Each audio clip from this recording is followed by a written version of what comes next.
अब अमेरिका और ईरान के बीच इसी हफ्ते इस्लामाबाद में इस बातचीत का दूसरा राउंड शुरू हो सकता है। इससे पहले 11 और 12 अप्रैल को दोनों देशों के बीच 21 घंटे तक इस्लामाबाद में बातचीत हुई थी। पहले राउंड की यह बातचीत इसलिए टूट गई क्योंकि अमेरिका चाहता था कि ईरान अगले 20 वर्षों तक अपने परमाणु कार्यक्रम को रोक दे, लेकिन ईरान इसके लिए तैयार नहीं था। दूसरे दौर की बातचीत से पहले आज राष्ट्रपति ट्रंप ने एक बहुत बड़ा दावा किया है कि ईरान ने अमेरिका को फोन करके अब यह कहा है कि वो समझौता करना चाहता है। We've been called this morning by the right people, the appropriate people, and they want to work a deal. They would like to work a deal. अब थोड़ी बात करते हैं अमेरिका के राष्ट्रपति डोनाल्ड ट्रंप के बारे में। ब्रिटेन के एक मशहूर उपन्यासकार थे जिनका नाम है जॉर्ज ऑरवेल। उन्होंने एक बार लिखा था, the object of power is power. Hindi में इसका मतलब होगा कि ताकत का असली मकसद और ज्यादा ताकत हासिल करना होता है।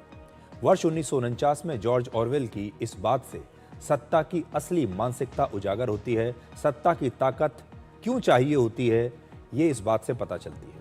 ये बात आजकल अमेरिका के राष्ट्रपति डोनाल्ड ट्रंप पर बिल्कुल फिट बैठती है। ये सभी जानते हैं कि डोनाल्ड ट्रंप दुनिया के सबसे शक्तिशाली व्यक्ति हैं इस वक्त, सबसे ज्यादा ताकतवर व्यक्ति, जो दुनिया में अपना कोई भी फैसला सुना सकते हैं, कुछ भी कर सकते हैं और कर भी रहे हैं। लेकिन अब वो राजनीतिक और कूटनीतिक ताकत के साथ साथ अपनी धार्मिक ताकत को भी बढ़ाना चाहते हैं।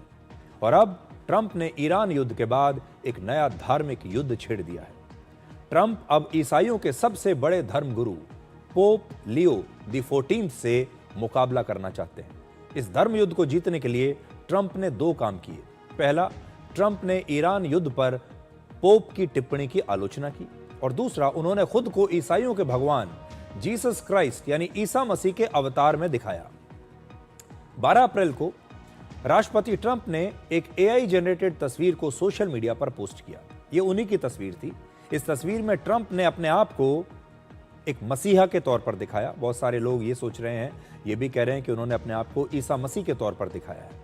ट्रंप के इस बर्ताव से दुनिया भर में ईसाई धर्म को मानने वाले लोग बहुत आहत हो गए, नाराज हो गए। जब पूरी दुनिया में ट्रंप की इस तस्वीर पर विवाद बढ़ गया तो ट्रंप ने यह तस्वीर डिलीट कर दी और बाद में इस पर अपनी सफाई पेश की। Well, it wasn't depicted. It was me. I did post it, and I thought it was me as a doctor, and had to do with Red Cross as a Red Cross worker there, which we support. And only the fake news could come up with that one. So I just heard about it, and I said, how did they come up with that? It's supposed to be me as a doctor making people better, and I do make people better. I make people a lot better. तो आपने Donald Trump की सफाई देखी, और Donald Trump कह रहे हैं कि असल में मैं ईसा मसीह बनने की कोशिश नहीं कर रहा हूं, मैं कोई भगवान बनने की कोशिश नहीं कर रहा हूं। मैंने ये दिखाया है कि मैं एक डॉक्टर हूं, रेड क्रॉस से जुड़ा हुआ मैं एक डॉक्टर हूं, और मैं लोगों की जान बचा रहा हूं, मैं लोगों को ठीक कर रहा हूं। मैंने अपने आप को भगवान दिखाने की कोशिश नहीं की है। मैं तो एक डॉक्टर के तौर पर अपनी ये तस्वीर मैंने पोस्ट की थी, जिसको लोगों ने गलत समझ लिया। अब ट्रंप इस विवाद पर चाहे जो भी सफाई दें, लेकिन उनके बर्ताव से दुनिया भर के क्रिश्चियंस नाराज हो गए। उनका कहना है कि ये उनके धर्म का अपमान है। ईसाई धर्म दुनिया का सबसे बड़ा धर्म माना जाता है। पूरी दुनिया में लगभग 240 करोड़ ईसाई हैं, जो दुनिया की कुल आबादी का लगभग 31% है। अमेरिका में ही 21 करोड़ से ज्यादा ईसाई रहते हैं, और ये अमेरिका की कुल आबादी का 62% है। इस विवाद की शुरुआत असल में पोप के एक बयान से हुई थी, जब उन्होंने ईरान युद्ध पर राष्ट्रपति ट्रंप की नीतियों की आलोचना की। पोप ने कहा कि धर्म और ईश्वर के नाम पर युद्ध को सही ठहराना गलत बात है। युद्ध शांति का रास्ता नहीं, बल्कि विनाश का रास्ता है। पोप के इस बयान पर ट्रंप ने सोशल मीडिया पर 12 अप्रैल को एक लंबा चौड़ा पोस्ट लिखा। इस पोस्ट में ट्रंप ने लिखा कि pope is weak on crime, और उनकी जो विदेश नीति है वो काफी खराब है।